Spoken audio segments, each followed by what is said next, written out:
સાથીદાર કેક પણ ખવડાવ, તમે જ ફોટો કરેલો, બરાબર? તમને ભરોસો પડે આ વરુણભાઈની વાત ઉપર?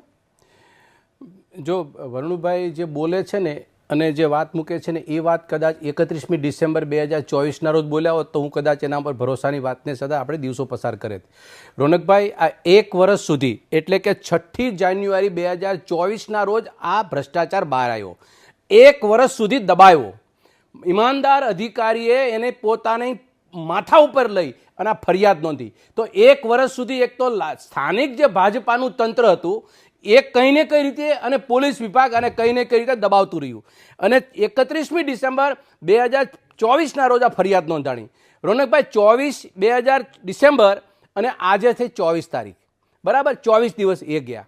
એટલે પાછું ફરિયાદ કર્યા પછી પણ પોલીસની ધરપકડો પણ અટકાવવામાં આવી અને અથવા તો એના ઉપર કામ કરવામાં આવ્યું. સાહેબ, ભારતીય જનતા પાર્ટીના કણે કણની અંદર ભ્રષ્ટાચાર ભરેલો છે. આ એક નવું છોગું વિરમગામના ધારાસભ્યશ્રીના મતક્ષેત્રની અંદર વિરમગામના ખેડૂતો, દેત્રોજના ખેડૂતો, માંડલના ખેડૂતોનો ડાંગરનો પાક, 2 પ્રકારના પાપ કર્યા. એક તો એવો ખોટો ખેડૂત, એના ખીચામાં પૈસા જતા રહ્યા. મારા ને તમારા ટેક્સના અને સરકારની જે મનસા હતી એ પ્રમાણે એ ખોટા ખેડૂતના પૈસા ખીચામાં ગયા. બીજું, સાચા ખેડૂતો બહાર રહી ગયા છે. આ બંને ખેડૂતોની તરફદારી કે બંને ખેડૂતોની ચિંતા માનનીય ધારાસભ્યશ્રીએ કરી. હું સુફિયાનને ઘડીક બાજુ મૂકી દો, હું પેલાને બાજુ મૂકી દો, બધું બાજુ મૂકી દો. પૈસા અપાયા ખેડૂતોને, કેટલા પૈસા અપાયા.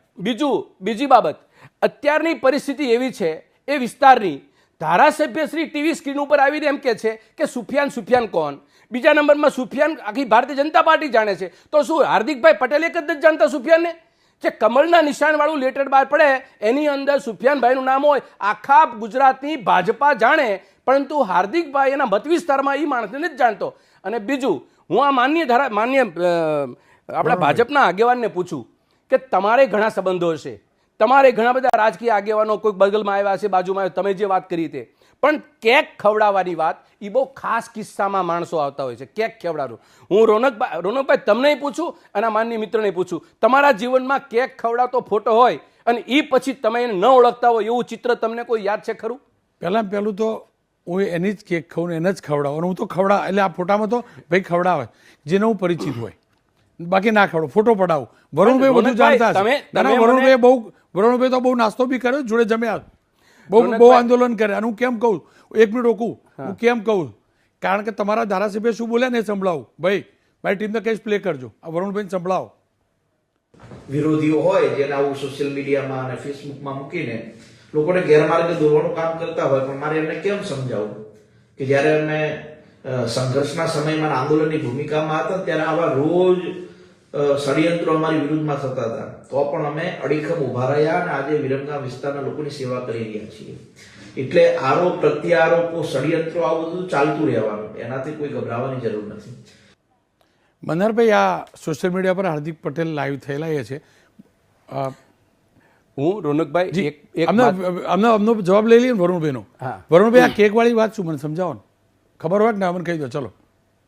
જો રોનકભાઈ, એમાં હસતા ન બોલો, જે વાત ચોખ્ખી કરો. તમે ભારતીય જનતા પાર્ટીના આગેવાન બનીને બરાબર ખેડૂતના પ્રહરી છો. એ વિસ્તારના ખેડૂતોનો તમારા ઉપરના સંબંધોની અંદર કંઈ ને કંઈ ખેડૂતો તમારી રાહ જોવે છે કે નેતાઓ ભાજપના છે એ સાચું બોલે. એ કોઈ પણ પ્રહરી હોય, તમારે વાસ્તવિકતા બોલવા દો. વાસ્તવિકતા સાથે જ હું વાત કરીશ. હાર્દિકભાઈ ઉંમર હજુ યુવાન છે, મારથી નાના છે. અમુક વસ્તુ ખરેખર આ સોશિયલ મીડિયામાં આવ્યા નૈતિકતાના ધોરણે હું પોતે કહું છું, હું એમાં કબૂલું છું કે મિત્ર હોય, સંપર્ક હોય તો કહી દેવું જોઈએ કે મિત્ર હતા, સંપર્ક હતા. એ વખતે હું આનાથી અજાણ હતો, પણ આવી જે વાત કરી કે ભાઈ હું ઓળખતો નહીં, કેક ખવડાવતો ફોટો મારોય નહીં એમની જોડે, ઓળખતો નહીં કીધું, કોઈ એવો શબ્દ. એટલે એવી બાલિશ વાત ના કરવી જોઈએ. એમાં હું સહમત છું કે ધારાસભ્ય આવી બાલિશ વાત ના કરવી જોઈએ. અમારી પાર્ટીનો જે તે વખતે કાર્યકર છે કે વોટ એવર જે અને કેક ખવડાવવાના એમના સંબંધ છે તો એ સંબંધ સ્વીકારી લેવા જોઈએ. અને સંબંધ હોવા છતાં પણ હું આની ઉપર કડકમાં કડક કાર્યવાહી થાય, ઉચ્ચ કક્ષાએ તપાસ થાય, હું મુખ્યમંત્રીને મળીને રજૂઆત કરીશ એવી વાત કરવી જોઈતી હતી. એમાં ક્યાંક ને ક્યાંક ધારાસભ્યની ભૂલ છે, હું સ્વીકારું છું. ધારાસભ્યનું કોઈ ભૂલ કે એનો કોઈ લૂલો બચાવ કરતો નથી. અને એમને કડકમાં કડક અમારા આંદોલનમાંથી આવ્યા છે ધારાસભ્ય. આંદોલન એમ કહ્યું કે આંદોલનમાં ષડયંત્ર હતું. એ હવે આંદોલનમાં અમારા વિરુદ્ધ કરો. તમે ત્યાં તો બેઠા છો, તમે ભાજપના નેતા ષડયંત્ર કહો, હજુ પણ એવું કહો છો? હજુ પણ એવું કહો ને? હાર્દિકભાઈ બોલે સાંભળ્યું ને તમે કે આંદોલન વખતે ષડયંત્ર આ ભાજપવાળા કરતા હતા એવું હજી એ કહો છો? હજુ અડીખમ માણસ કહો તમે બધા તો બોસ.